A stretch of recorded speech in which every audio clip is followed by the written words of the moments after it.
Hello, नमस्ते, good morning सम्पूर्णलाई मेरो तर्फबाट।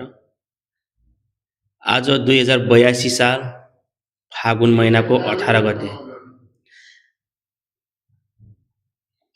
गते पूर्णिमा पर्न गएको फाउ पूर्णे भनेर चिन्ने चाड अनि आज र भोलि दुईटा पूर्णिमा रहेछ।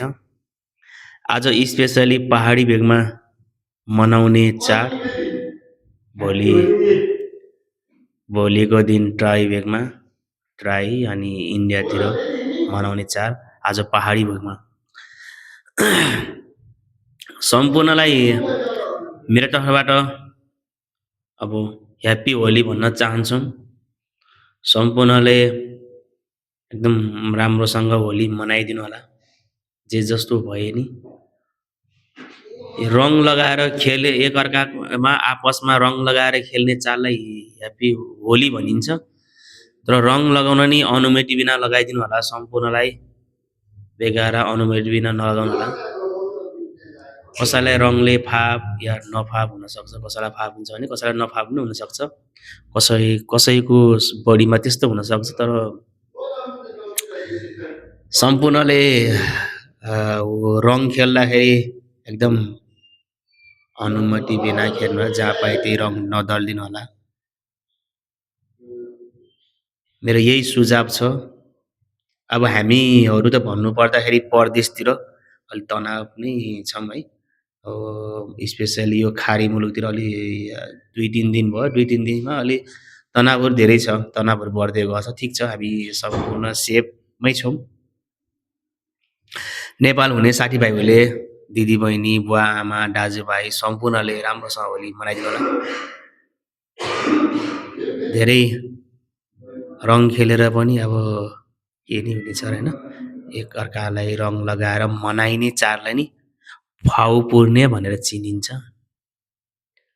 स्पेसली होली।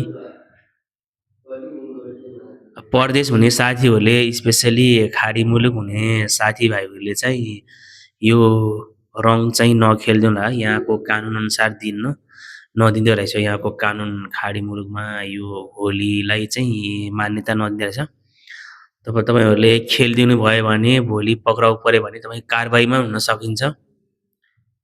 यो खाडी मुलुकतिर कारबाहीमा हुन सकिन्छ। त्यही भएर आफ्नो देश नेपाल, इन्डिया अरू कहाँ कहाँ छ अब त्यति थाहा भएन, जो देशमा हुनुहुन्छ साथीभाइहरू चाहिँ रङ खेलेर चाड मनाइदिनु होला। रङ खेल्ने हो भन्ने जथाभावी रङ पनि प्रयोग नगरिदिनु होला। यसमा नि अनि भोलि विवाद त पर्न सकिन्छ। हामी सचेत हौँ सबैजना, रङ त खेल्ने हो, को कस्तो अब हुन्छ नि त। त्यही भएर मेरो तर्फबाट सम्पूर्णलाई, देश विदेश नेपाल सम्पूर्णलाई ह्याप्पी होली भन्न चाहन्छौँ। फेरि पनि यही छ मेरो सानो जानकारी। यो भिडियो सम्पूर्णले मन पराइदिनु होला। फुल वाच गरेर सब फाइनली हेरेर वाच गरेर अनि मन परे लाइक, कमेन्ट, एउटा सेयर, सब्सक्राइब गरिदिनु होला। अन्तिम गएर एउटा त्यो घन्टी आउँछ, घन्टीलाई पनि थिचिदिनु होला। हस् त, जय नेपाल। आजलाई यहीँसम्म, म भोलिमा आउँछु। हस् त, धन्यवाद तपाईँहरू सम्पूर्णलाई।